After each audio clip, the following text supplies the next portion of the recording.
আসসালামু আলাইকুম। আজকে আমরা 18650 মডেলের নতুন ব্যাটারি সেলগুলোর রিয়েল ক্যাপাসিটি চেক করব।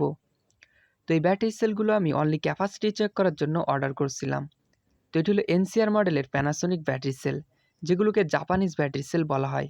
তো এই ব্যাটারিটির গায়ে ব্যাটারি ক্যাপাসিটি সম্পর্কে কোনো ধরনের ইনফরমেশন দেওয়া নেই।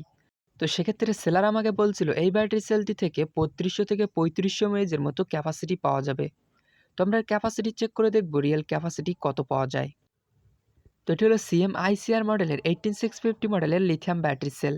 তো এই ব্যাটারি সেলটির গায়ে ক্যাপাসিটি লেখা আছে 2600 mAh, এবং সেলার আমাকে বলছিল এই ব্যাটারি সেল থেকে 2600 mAh প্লাস ক্যাপাসিটি পাওয়া যাবে। তো এটিরও আমরা ক্যাপাসিটি চেক করে দেখব রিয়েল ক্যাপাসিটি কত পাওয়া যায়। তো এই সেম সেলারের কাছ থেকে কিন্তু আমি 2170 মডেলের লিথিয়াম ব্যাটারি সেলগুলো নিয়েছিলাম। তো এই ব্যাটারি সেলগুলোর কিন্তু ক্যাপাসিটি অনেক ভালো পেয়েছিলাম। প্রতিটি ব্যাটারি সেল থেকে প্রায় 4700 থেকে 4900 mAh মতো ক্যাপাসিটি পেয়েছিলাম। তো আশা করি এই ব্যাটারি সেলগুলোর ক্যাপাসিটিও ভালো পাওয়া যাবে। তো 2170 মডেলের ব্যাটারি সেলগুলোর ক্যাপাসিটি চেকের ভিডিও এই ভিডিওর ডিসক্রিপশন বক্সে দেওয়া আছে।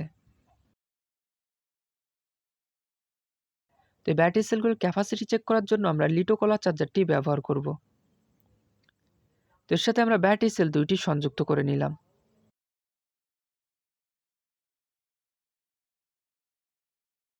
তো ক্যাপাসিটি চেক করার জন্য আমরা এখানে নট টেস্ট সিলেক্ট করে নিলাম। তো এগুলো যেহেতু নতুন ব্যাটারি সেল, সেক্ষেত্রে আমরা হাই ডিসচার্জ রেটে ব্যাটারি ক্যাপাসিটি চেক করব। তো সেজন্য আমি দুইটি ব্যাটারি সেলে নরটেস 1000 mAh ডিসচার্জ রেট সিলেক্ট করলাম। তো নরটেস ব্যাটারি সেলগুলোর ক্যাপাসিটি চেক করার সময় কিন্তু এগুলো ফুল চার্জ হওয়ার পর ক্যাপাসিটি চেক শুরু হয়ে থাকে। তো এখন দেখতে পাচ্ছেন ব্যাটারি ক্যাপাসিটি কাউন্ট শুরু হয়ে গেছে।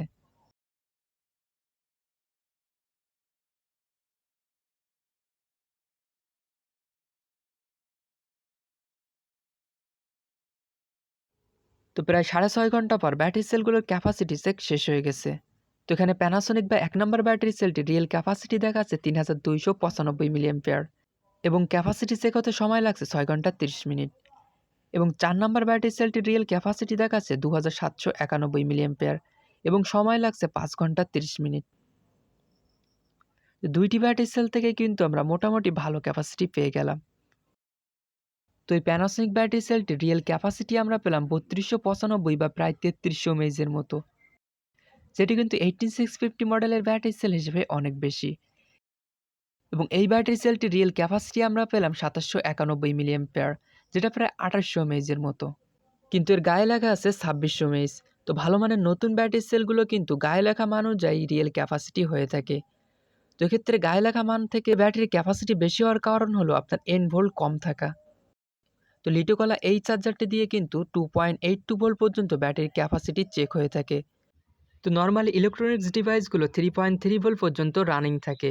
ব্যাটারি ভোল্ট এর থেকে কম হলে ডিভাইসটি অটোমেটিক্যালি অফ হয়ে যায়। তো সেক্ষেত্রে এই ব্যাটারি সেল থেকেও আমরা 3.35 ভোল্ট পর্যন্ত 2600 mAh ক্যাপাসিটি পেয়েছি। তো ব্যাটারি সেলগুলোর গায়ে মূলত ফুল চার্জ থেকে 3.3 ভোল্ট পর্যন্ত ক্যাপাসিটি লেখা থাকে। তো সেক্ষেত্রে এই ব্যাটারি সেলটিকে যদি আমরা 3.3 ভোল্ট পর্যন্ত ক্যাপাসিটি কাউন্ট করতাম, তাহলে 2600 mAh বা তার একটু বেশি ক্যাপাসিটি পেতাম। তো লিটোকলা দিয়ে যেহেতু আমরা 2.28 ভোল্ট পর্যন্ত ক্যাপাসিটি কাউন্ট করছি, সে কারণে এই ব্যাটারি সেলটির ক্যাপাসিটি গায়ে লেখা মান থেকে অনেক বেশি হয়েছে। তো আমরা বেশিরভাগ রিচার্জেবল ডিভাইসে কিন্তু পুরাতন ল্যাপটপ ব্যাটারি সেলগুলো ব্যবহার করে থাকি, বাট ভালো মানের পুরাতন ব্যাটারি সেলগুলো অ্যাভেলেবল পাওয়া যায় না। এছাড়া এই ব্যাটারি সেলগুলো সাইকেল লাইফ অনেক কম থাকে। তো সেক্ষেত্রে আপনার বাজেট যদি একটু বেশি থাকে, তাহলে আপনারা নতুন ব্যাটারি সেলগুলো ব্যবহার করতে পারেন। তো এক্ষেত্রে আপনারা এই ব্যাটারিটির পরিবর্তে প্যানাসোনিক ব্যাটারিগুলো কালেক্ট করতে পারেন, কারণ এই ব্যাটারি সেলটির ক্যাপাসিটি চেক করার সময় ভোল্ট অনেক দ্রুত আপ ডাউন হচ্ছিল। মানে কিছু সময় অনেক দ্রুত ডাউন হচ্ছিল এবং কিছু সময় অনেক স্লোলি ডাউন হচ্ছিল। সেক্ষেত্রে প্যানাসোনিক ব্যাটারিটির রেজাল্ট অনেক ভালো ছিল। তো এই চার্জারটি দিয়ে কিন্তু ব্যাটারির রেজিস্টারের মানও চেক করা যায়। তো আমি পুনরায় ব্যাটারি সেল দুইটি চার্জারটির সাথে কানেক্ট করলাম। তো এক্ষেত্রে প্যানাসোনিক ব্যাটারি সেলটির রেজিস্টারের মান দেখাচ্ছে 13 mAh, এবং এই ব্যাটারি সেলটির রেজিস্টার দেখাচ্ছে 15 mAh। তবে ব্যাটারির ভোল্ট কম বেশি থাকলে এটি কিন্তু একটু কম বেশি হতে পারে। তো দুইটি ব্যাটারি সেম বাই লিঙ্ক এই ভিডিওর ডিসক্রিপশন বক্সে দেওয়া আছে। তো আপনি চাইলে ব্যাটারি সেলগুলো সেখান থেকে কালেক্ট করতে পারেন। তো ভিডিওটি ভালো লাগলে অবশ্যই একটি লাইক করবেন, আর এরকম নতুন নতুন ভিডিও পেতে চাইলে চ্যানেলটি সাবস্ক্রাইব করে পাশে থাকা বেল আইকন অল প্রেস করে দিবেন। ধন্যবাদ সবাইকে ভিডিওটি দেখার জন্য।